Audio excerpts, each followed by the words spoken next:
মুসলমান ভাইরা আমার কথা ভালো করে বুঝবেন। এতক্ষণ পর্যন্ত আলোচনা দিয়ে একটা কথা আপনাদের হৃদয়ঙ্গম করাইতে চেয়েছিলাম, সেটি হলো পৃথিবীর প্রথম মানুষ, প্রথম পয়গম্বর আদম আলাইহিস সালামকে আল্লাহ পাক ডাইরেক্ট মাটি দিয়ে তৈরি করেছেন। এরপরে এই পৃথিবীর দ্বিতীয় মানুষ হলেন একজন নারী, উনি তামাম পৃথিবীর সকল মানুষের মা, হযরতে হাওয়া আলাইহিস সালাম। আল্লাহ পাক তাকে যখন তৈরি করতে চাইলেন, আদম পয়গম্বরের মতো জমিন থেকে মাটি নিলেন না, মাটি সংগ্রহ করে হাওয়া আলাইহিস সালামের বডি বানাইলেন না, বরং আব্বা জানের বাম পাশের পাকা একটা হাড্ডি থেকে আল্লাহ পাক আম্মা জানের পুরা বডি বানায় দিলেন। এজন্যই তো আমি বলি, যতদূর পর্যন্ত মাইকের আওয়াজ যায় ভালো করে বুঝবেন, तमाम পৃথিবীর সমস্ত বক্তা আমরাও এই কথা বলি, দুনিয়ার যত বড় গাউস কত বলি আবদাল পয়গম্বর নবী রাসূল এসেছেন, সকলেই এসেছেন মায়ের পেটে। তবে এর সাথে আরো একটা কথা আমাদেরকে অ্যাড করতে হবে, तमाम দুনিয়ার সমস্ত গাউস কুতুব নবী ওলি মায়ের পেটে এসেছে, তবে প্রথম মা মার পেট থেকে আসে নাই, একজন পুরুষ থেকে জন্ম নিয়েছে। পৃথিবীর প্রথম মা উনি মার পেটে আসেন নাই, উনি একজন পুরুষ থেকে জন্ম নেওয়া। আদম আলাইহিস সালামের পুরা বডি থেকে হাওয়া আলাইহিস সালামকে বানানো হয়নি, ওনার সাইডের একটা পাকা হাড্ডি থেকে বানানো হয়েছে। আপনারা বলেন তো দেখি, গাছের দাম বেশি না ডালের দাম বেশি? বুঝেন না আপনারা আমার কথা? গাছের দাম বেশি হয় না ডালের দাম বেশি? যেই গাছের ডাল, ওই গাছের চাইতে ডালের দাম জীবনেও বেশি হতে পারে না। যদি ডাল যত উন্নতই হোক, তার গাছের চাইতে ডালের দাম যেমন বাড়তে পারে না। নারী যত বড় চেয়ারে বসুক, প্রধানমন্ত্রীর চেয়ার, স্পিকারের চেয়ার, বিরোধী দলীয় নেতার চেয়ার, আরো উন্নত চেয়ার, এমনকি জাতিসংঘের মহাসচিবের চেয়ার, এমনকি মঙ্গল গ্রহ যদি দখল করে, এরপরে নারী একটা ডাল থেকে তৈরি, কমপ্লিট গাছ হলো একজন পুরুষ।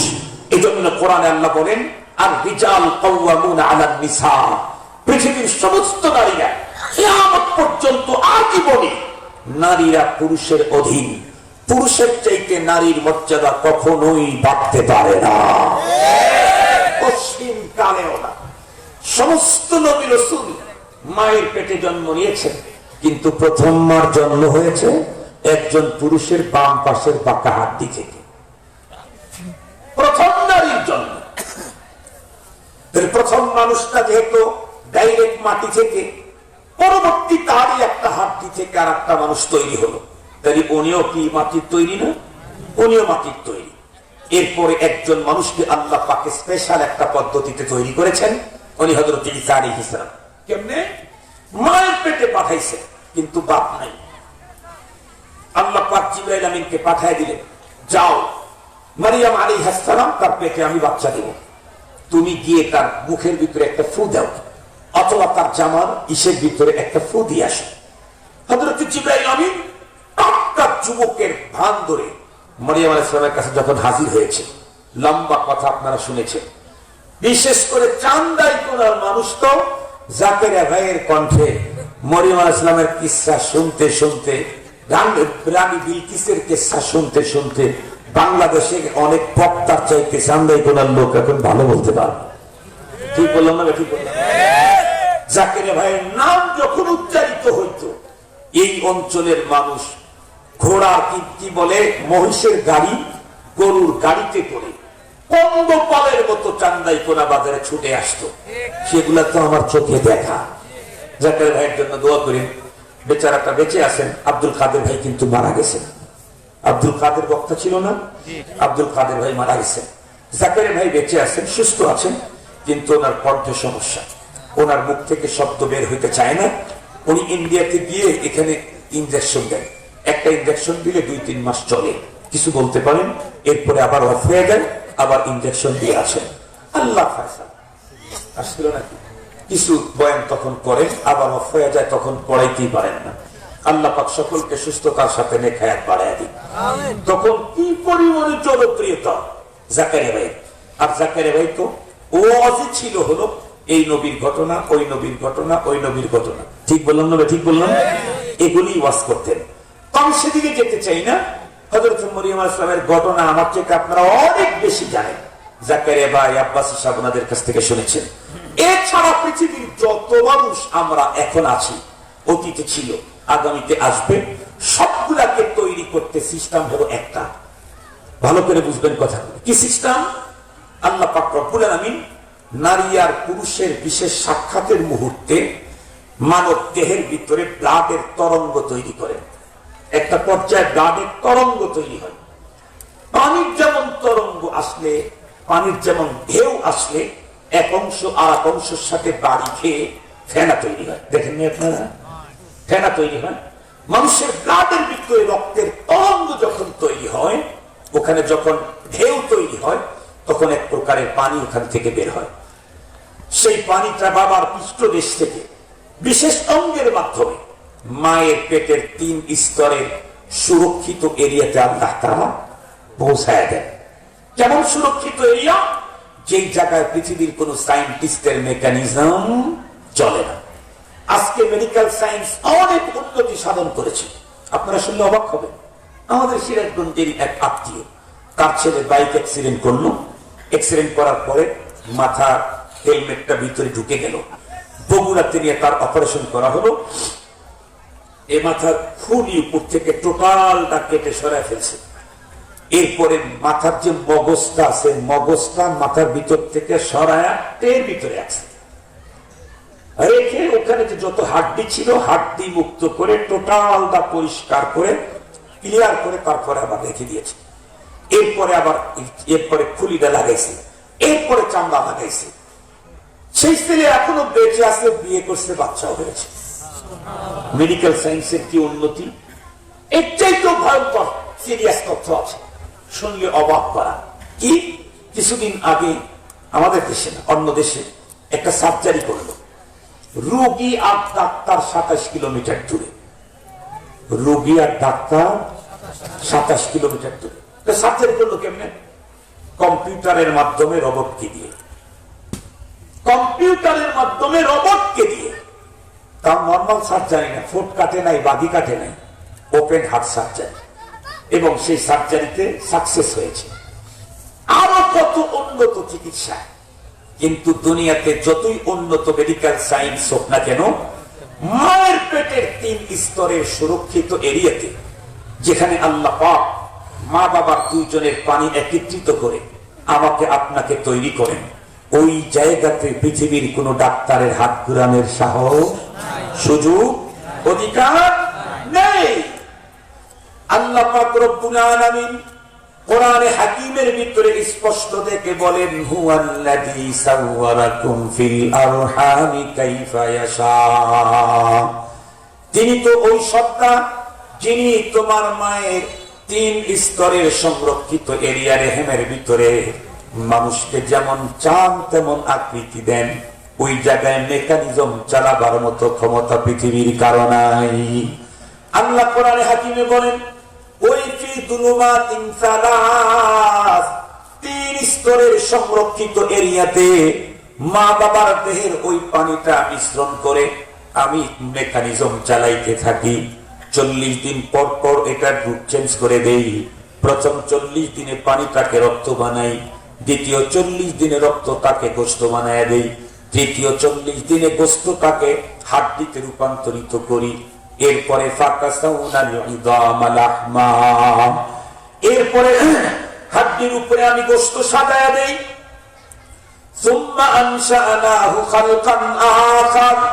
হাড্ডির উপরে গোশত সাজাবার পরে এখন একজন কমপ্লিট নতুন সৃষ্টি হয়ে গেল। তারপরে মানে আমি মানুষ হয়ে গেলাম। আল্লাহ পাক বলেন, ফাতাবারাকাল্লাহু আহসানুল খালিকিন। খুব ভালো করে বুঝবেন, রব্বে কারীম মায়ের পেটের ভিতরে আমাকে কমপ্লিট আকৃতি দিয়ে ওই যে রূহের জগৎ থেকে একটা আত্মা এনে আমার এই বডির ভিতরে দিয়ে দিলেন। তখন আমি মায়ের পেটে লাফালাফি গুতাগুতি শুরু করলাম। এরপরে কয়েকদিন পরে আমাকে বের করে দিলেন। আল্লাহ কাউকে চাইলেন 6 মাস পরে বের করেন, কাউকে চাইলেন 7 মাস পরে বের করেন, কাউকে চাইলেন 8 মাস পরে বের করেন, কাউকে চাইলেন 9-10 মাস। সর্বোচ্চ কতদিন পর্যন্ত মায়ের পেটে আল্লাহ বাচ্চা রাখেন? আল্লাহ তাও কোরআন শরীফের ভিতরে বলেন, ওয়া হামলুহু ওয়া ফিসালুহু 30 শাহরা। খুব ভালো করে বুঝবেন, যদিও আমার দেশে স্বাধীনতার আগে আর পরে কোনদিন একটা বাচ্চার ব্যাপারে এমন রিপোর্ট শুনি নাই, তারপরেও আল্লাহ বলেন আমি চাইলে সর্বোচ্চ 2.5 বছর 30 মাস মায়ের পেটে বাচ্চাকে রেখে দিই। আল্লাহু আকবার বললেন। আপনারা বলতে পারেন হুজুর এমন কি হয়েছে? জি হয়েছে। 2.5 বছর পর মায়ের পেটে থাকার পরে বাচ্চা জন্ম নিয়েছে, এমনটি পৃথিবীতে হয়েছে। তবে এমনটি হয়েছে খুব কম, খুব কম, রেয়ার, 2-4 জন।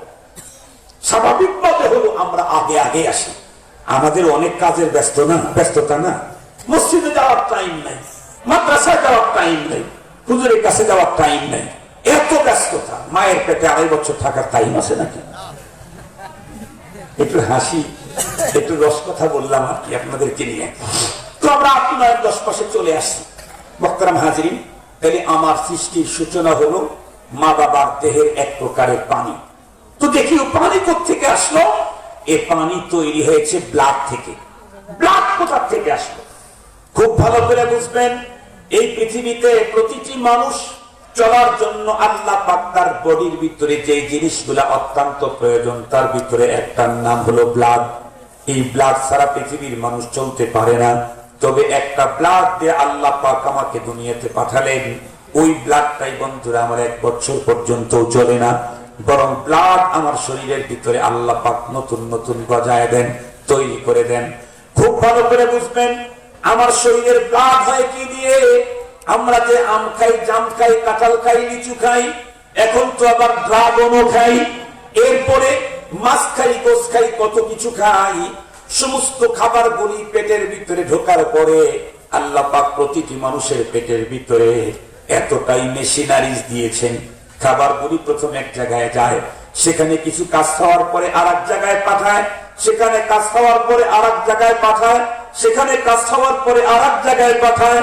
এমন করে কাজ করতে করতে করতে করতে 5 কেজি খাবার খেয়েছিলাম, সেখান থেকে ধরে নেন 100 গ্রাম আল্লাহ পাক ব্লাড তৈরি করে দেয়। ভিতরে মেশিন আছে। আম, জাম, কাঁঠাল, লিচু যা খেয়েছি এগুলি চিপে চিপে চিপে চিপে নির্যাস 10 গ্রাম রক্ত বের করছে, 15 গ্রাম রক্ত বের করেছে। কিন্তু এই রক্তের ভিতরে এখনো পানির ভাব আছে। আপনারা অটো রাইস মিল দেখছেন? এমনি রাইস মিল, শুকনা ধান দিবেন, ওর ভিতরে পাথর আছে, পাথরই বের করে দিবে, ওর ভিতরে মরাডা আছে, মরাডাও বের করবে। কিন্তু অটো রাইস মিলে দিলে পাথর এক জায়গায় ক্লিয়ার করবে, মরাডা আর এক জায়গায় ক্লিয়ার করবে, কাটাটা আর এক জায়গায় ক্লিয়ার করবে, কাটাটা এক জায়গায়, মরাটা আর এক জায়গায়, পাথর আর এক জায়গায়, একদম সুন্দর সুন্দর চাউল সেটা আবার আর এক জায়গায়। এটা যদি মানুষের প্রযুক্তিতে হয়, তাহলে রব্বুল আলামিন মানুষটাকে যিনি তৈরি করেছেন তার অটো মেশিন কি উন্নত মানের? কথা বলেন না কেন? তার অটো মেশিন কত উন্নত মানের, এটা আমার আপনার বডির ভিতরে দেওয়া আছে। খাবার খেলে গাছ যেটা হয় এটা পিছনের রাস্তা দিয়ে বের করে দেয়, ওখান থেকে যে পানিটা জমে সামনের রাস্তা দিয়ে ড্রেন দিয়ে দেয়। এরপরে থাকে হলো রক্ত, রক্তের ভিতরে একটু পানি থাকে, আমাদের শরীরের ভিতরে পানি যাতে ঢুকে আবার চুষা চুষা না হয়ে যায়, এই জন্য 2টা শাকনা দিয়েছেন। সুবহানাল্লাহ বললেন না? যে ফাইনাল শাকনা দেয় হলো কিডনি, 2টা শাকনা দিয়েছেন, একটা কাজে লাগে আর একটা রিজার্ভে থাকে। যদি একটা নষ্ট হয় আমার বান্দা মরে যাবে, এই জন্য আর একটা তখন কাজ করবে। সুবহানাল্লাহ বললেন না? যে 2টা শাকনা প্রতিটি মানুষের শরীরে আল্লাহ পাক দিয়েছেন। 2 কিডনি, কিডনির ওইখানে যাওয়ার পরে 100% শাকনা দিয়ে পানিটাকে ক্লিয়ার করে বের করে দিল, রক্তটাকে পুরো শরীরে ঢুকায় দিল। এই রক্ত থেকেই ওই পানি। তাহলে রক্ত তৈরি হলো খাবার থেকে। জিজ্ঞেস করতে চাই, আমরা যে খাবার খাই সব আসমান থেকে আসে? কোত্থেকে? কথা বলেন না কেন? জমিন থেকে। ধান কোথা থেকে হয়? গম কোথা থেকে হয়? আর একটু জোরে বলেন। আমাদের দেশের যত রকমের হাইওয়ান জানোয়ার দেখেন, এরা বাড়ে কিসে? জমিনের সবকিছু খেয়ে। তাহলে আমরাও মাটির তৈরি হলাম, জমিন থেকে যা বের হয়েছে তাই খেয়ে আমাদের রক্ত, রক্ত থেকে পানি, পানিটাকে রূপান্তরিত করে এক পর্যায়ে আমাদের বডি। রব্বুল আলামিন কি জানায় দিলেন, এই পৃথিবীর মানুষ তুমি যেই হও না কেন, আমি তোমাদের প্রত্যেককেই মাটি থেকে তৈরি করেছি। এরপরে আরেকটা মেসেজ জানায় দিলেন, ওয়াফিহা নুঈদুকুম, মাটি থেকে তৈরি করে একবারে পাঠাইলাম না, আবার তোমাকে মাটিতেই ফেরত পাঠাবো। আমি যদি মুসলিম হই, মরণের পরে আমার লাশটা ডাইরেক্ট কবরে দাফন করে দিবে। আমি যদি হিন্দু হই, আমার লাশটা কবরে দাফন করবে না, তবে চিতায় নিয়ে পোড়াবার পরে আমার দেহের অবশিষ্ট যে ছাইটুকুন আছে এটা তো মাটির সাথে মিশে যাবে। আর আমার মরণ যদি হয় সমুদ্রের ভিতরে, সমুদ্রের ভিতরে যদি মরে যাই, আমাকে যদি কোনো মাছেও খেয়ে ফেলে, সেই মাছটা তো কোনো না কোনো একদিন মরেই যাবে। এই মাছটাও সমুদ্রের নিচের মাটির সঙ্গে মিশে যাবে। আল্লাহ পাক তাই বললেন, তুমি যত সুন্দর হও, যত বড় পাওয়ারওয়ালা হও, যত বড় ডিগ্রিওয়ালা হও, যত বড় চেয়ারওয়ালা হও, তোমাকে এই মাটি থেকে তৈরি করেছি, আবার তোমাকে মাটিতেই পাঠায়া দেব। তবে মনে রেখো, মাটিতে চলে গেলে শেষ হয়ে গেল না, বরং ওয়ামিনহা নুখরিজুকুম তারাতান উখরা, আমি আবারও তোমাদের প্রত্যেককে এই মাটি থেকে পুনরায় বের করে নিয়ে আসবো। এই যে বের করবে, এটাই হলো আমার আজকের মূল আলোচনা। আল্লাহ পাক আবার আমাদেরকে মাটি থেকে উঠাবেন, এই বিশ্বাস আছে না আমাদের? বিশ্বাস আছে না আমাদের? ছোট্টবেলায় বক্তব্য পড়েছি, ওয়াল বাসি বাদাল মাউত। মাশাআল্লাহ, বলেন তো দেখি, ওয়াল বাসি বাদাল মাউত, মরণের পরে আবার উঠাবেন। রব্বুল আলামিনের সামনে আমাদেরকে হাজির করাবেন। হাজির করানোর পরে কি হবে? কোরআনে অনেক কথা বলেছে, আমি শুধু একটা কথা বলি। আল্লাহ বলেন, ফামান ইয়ামাল মিসকালা দাররাতিন খায়রান ইয়ারা ওয়া মান ইয়ামাল মিসকালা দাররাতিন শাররান ইয়ারা। পরবর্তীতে তোমাকে যে উঠাবো, উঠানোর পরে তোমাকে যে টোটাল লাইফ দিয়েছিলাম, টোটাল লাইফে তুমি কি কি করেছো এর ভিডিও তোমাকে দেখাবো এবং তার ভলিউম বুক তোমার সামনে পেশ করব। এমন ভাবে দেখাবো যেটা দেখার পরে অপরাধীরা তখন আফসোস করে ভয় বলবে, ইয়া লাইতানি মা লিহাদাল কিতাব লা ইউগাদিরু সাগীরাতান ওয়ালা কাবীরাতান ইল্লা আহসাহা। আল্লাহ পাক বলেন, মানুষের কর্মফলের বইটা যখন তার সামনে হাজির করা হবে, ওয়াজাদু মা আমিলু হাদিরা, টোটাল লাইফে যা যা করেছিল সবগুলার ছবিও দেওয়া আছে, বর্ণনাও দেওয়া আছে। এই লোকটি তখন পড়বে আর বলবে, মা লিহাদাল কিতাব, এটা আবার কেমন কিতাব? জীবনের বড় থেকে বড় কাজ সেটা বাদ দেয় নাই, মাঝারি কাজ তাও বাদ দেয় নাই, ছোট থেকে ছোট কাজ তাও তো বাদ দেয় নাই। বরং এর চাইতে ভয়ঙ্কর কথা হলো, ও যুবক যুবতী, যতদূর পর্যন্ত মাইকের আওয়াজ যায় খুব ভালো করে বুঝবা, দুনিয়াতে আমরা যে জিনিসগুলাকে আমাদের আপন মনে করলাম তারা কিন্তু আমাদের আপন না, এরা প্রত্যেকে হলো আল্লাহ পাকের সিআইডি। যেমন আমরা কোনো হাত দিয়ে কোনো আকাম কুকাম করি, করে যখন নিরাপদে চলে আসি তখন মনে মনে খুব খুশি, আকামটা করলাম কিন্তু কেউ টের পেল না, বেঁচে গেলাম। চোখ দিয়ে কোনো বিশ্ব সুন্দরী মহিলা কাজ দিয়ে যাচ্ছে, এখন টুপিও আছে, দাড়িও আছে, ডাইরেক্ট তাকায় থাকলে তো মানুষ বকা দিবে।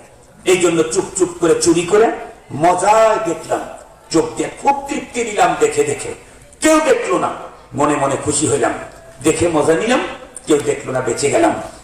আমরা বিশেষ অঙ্গ দিয়ে মজা নিলাম, অপাত্রে মজা নিলাম, কেউ দেখলো না, কেউ জানলো না, অনেকদিন মজা নিলাম, খুব খুশি, মজা নিলাম, কেউ দেখলো না, কেউ বুঝলো না। আমরা অপরের সম্পদ লুণ্ঠন করলাম, জাতির সম্পদ চুরি করলাম, জাতির সম্পদ বিদেশে পাচার করলাম, অন্যের উপরে জুলুম করলাম, কোনভাবে আমাকে আটকাইতেই পারলো না। আমি খুব খুশি, কেউ তো ধরতে পারলো না, কাজ তো দিয়েছি, আচ্ছা মতো দিয়েছি। কিন্তু রব্বে কারীম সূরা ইয়াসিনে দেখে বলেন, হে সব পাগলের দল,